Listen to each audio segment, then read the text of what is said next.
बाढ़ की वजह से जो रेत खेतों में बह के आ रही है, जो रेता आ रहा है, उसकी वजह से उनकी आगे की फसल भी मुश्किल हो जाएगी।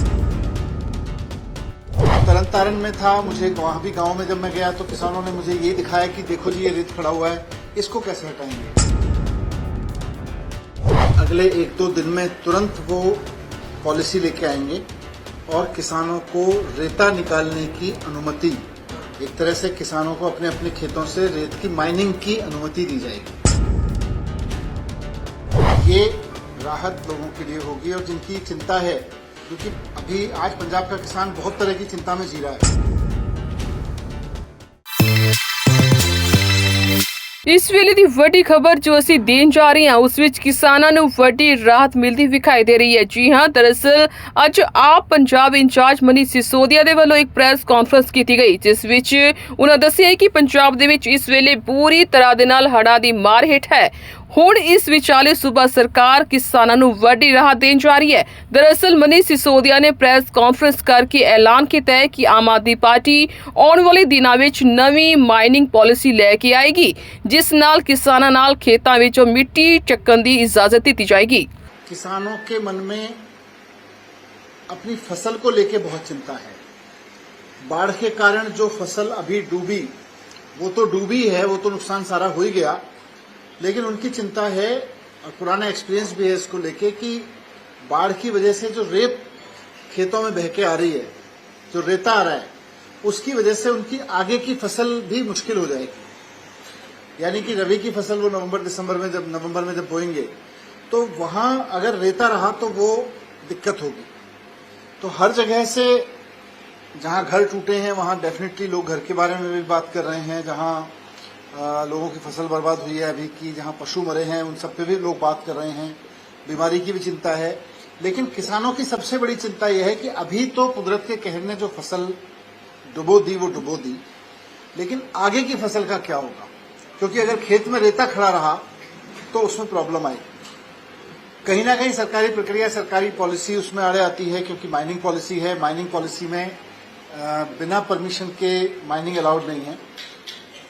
मैं खुद भी तरन तारण में था, मुझे वहां भी गांव में जब मैं गया तो किसानों ने मुझे ये दिखाया कि देखो जी ये रेत खड़ा हुआ है, इसको कैसे हटाएंगे।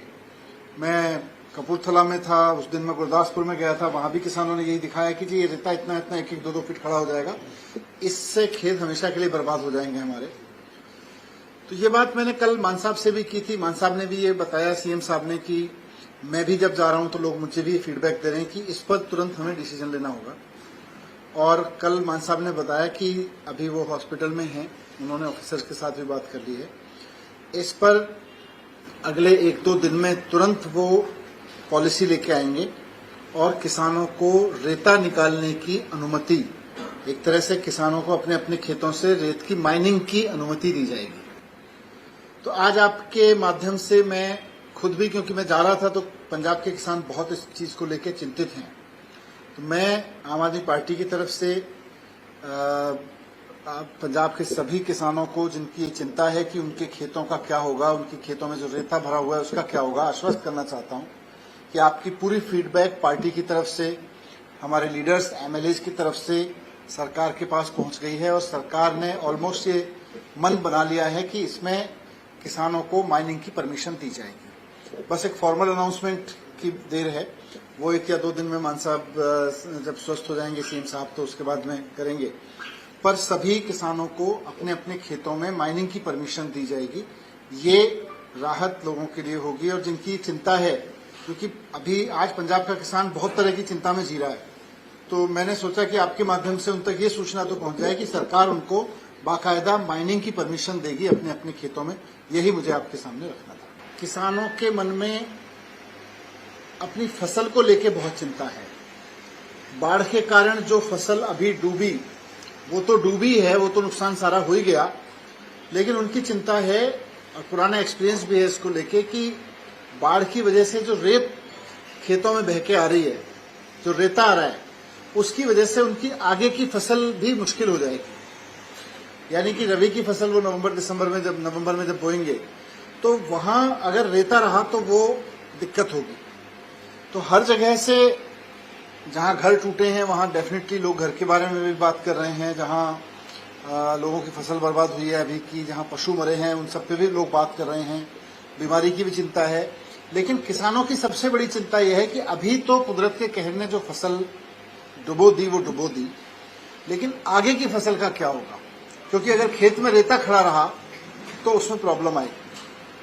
कहीं ना कहीं सरकारी प्रक्रिया, सरकारी पॉलिसी उसमें आड़े आती है, क्योंकि माइनिंग पॉलिसी है। माइनिंग पॉलिसी में बिना परमिशन के माइनिंग अलाउड नहीं है।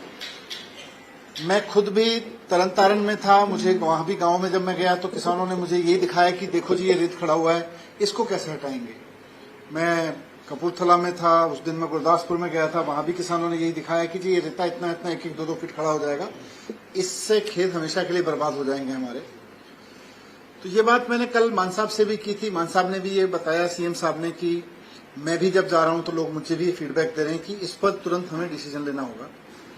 और कल मान साहब ने बताया कि अभी वो हॉस्पिटल में हैं, उन्होंने ऑफिसर्स के साथ भी बात कर ली है। इस पर अगले 1-2 दिन में तुरंत वो पॉलिसी लेके आएंगे और किसानों को रेता निकालने की अनुमति, एक तरह से किसानों को अपने अपने खेतों से रेत की माइनिंग की अनुमति दी जाएगी। तो आज आपके माध्यम से मैं खुद भी, क्योंकि मैं जा रहा था तो पंजाब के किसान बहुत इस चीज को लेकर चिंतित हैं, तो मैं आम आदमी पार्टी की तरफ से पंजाब के सभी किसानों को, जिनकी चिंता है कि उनके खेतों का क्या होगा, उनके खेतों में जो रेता भरा हुआ है उसका क्या होगा, आश्वस्त करना चाहता हूं कि आपकी पूरी फीडबैक पार्टी की तरफ से, हमारे लीडर्स एमएलए की तरफ से सरकार के पास पहुंच गई है और सरकार ने ऑलमोस्ट ये मन बना लिया है कि इसमें किसानों को माइनिंग की परमिशन दी जाएगी। बस एक फॉर्मल अनाउंसमेंट की देर है, वो 1 या 2 दिन में मान साहब जब स्वस्थ हो जाएंगे सीएम साहब तो उसके बाद में करेंगे। पर सभी किसानों को अपने अपने खेतों में माइनिंग की परमिशन दी जाएगी। ये राहत लोगों के लिए होगी। और जिनकी चिंता है, क्योंकि अभी आज पंजाब का किसान बहुत तरह की चिंता में जी रहा है, तो मैंने सोचा कि आपके माध्यम से उन तक ये सूचना तो पहुंच जाए कि सरकार उनको बाकायदा माइनिंग की परमिशन देगी अपने अपने खेतों में। यही मुझे आपके सामने रखना था। निडर हाँ, निरपक्ष रहांगे, आजाद हाँ, सच कहांगे। ਗੱਲ ਕਰਾਂਗੇ ਸਿਆਸੀ ਹਵਾ ਦੀ, ਹੁਕਮਰਾਨਾਂ ਨੂੰ ਹੋਣਗੇ ਸਿੱਧੇ ਸਵਾਲ। ਸਭ ਤੋਂ ਪਹਿਲਾਂ ਪਹੁੰਚਾਵਾਂਗੇ ਤੁਹਾਡੇ ਤੱਕ ਸਿਰਫ ਸੱਚੀ ਖਬਰ। ਹਰ ਮਸਲੇ ਤੇ ਰਹੇਗੀ ਤਿੱਖੀ ਨਜ਼ਰ, ਦੱਸਾਂਗੇ ਕੌਣ ਕਰ ਰਿਹਾ ਹੈ, ਕਿਹਦੇ ਤੇ ਜ਼ਬਰ। ਵਿਦੇਸ਼ਾਂ ਦੇ ਵਿੱਚ ਬੈਠੇ ਪੰਜਾਬੀਆਂ ਦੇ ਹੱਕ ਦੀ ਕਰਾਂਗੇ ਗੱਲ। ਕੈਨੇਡਾ ਅਮਰੀਕਾ ਦੀ ਹਰ ਸਿਆਸੀ ਖਬਰ ਲੈ ਕੇ ਆਵਾਂਗੇ ਤੁਹਾਡੇ ਵੱਲ। ਉਭਰਾਂਗੇ ਪੰਜਾਬ ਦੀ ਆਵਾਜ਼ ਬਣ ਕੇ, ਹਰ ਮੁੱਦੇ ਤੇ ਹੋਣਗੇ ਰੋਜ਼ ਚਰਚੇ। ਖੋਲਾਂਗੇ ਅੰਦਰੂਨੀ ਰਾਜ਼, ਬਣਾਂਗੇ ਬੁਲੰਦ ਆਵਾਜ਼। ਖੇਡ, ਸਿੱਖਿਆ, ਖੇਤੀ ਦੀ ਬਾਤ ਪਾਵਾਂਗੇ, ਹਰ ਪਿੰਡ ਹਰ ਸ਼ਹਿਰ ਜਾਵਾਂਗੇ। ਗਾਇਕਾਂ ਤੇ ਅਦਾਕਾਰਾਂ ਨਾਲ ਕਰਵਾਵਾਂਗੇ ਮੁਲਾਕਾਤ ਤੇ ਕਲਾਕਾਰਾਂ ਦੀ ਜ਼ਿੰਦਗੀ ਤੇ ਮਾਰਾਂਗੇ ਝਾਤ। अब धर्म, धरोहर, संस्कृति और सेहत की होगी बात। अब D5 चैनल हिंदी भी होगा साथ। ਕੀ ਨੇ ਸਾਡੇ ਕਾਨੂੰਨ, ਫਰਜ਼ ਤੇ ਅਧਿਕਾਰ, ਕੀ ਕਰਦੀ ਹੈ ਸਾਡੀ ਸਰਕਾਰ, ਕੀ ਹੈ ਤੁਹਾਡੀ ਮੁਸ਼ਕਲ ਦਾ ਹੱਲ। D5 ਚੈਨਲ ਪੰਜਾਬੀ ਦੀ ਕਚਹਿਰੀ 'ਚ ਹੋਵੇਗੀ ਸਿਰਫ ਲੋਕਾਂ ਦੀ ਗੱਲ।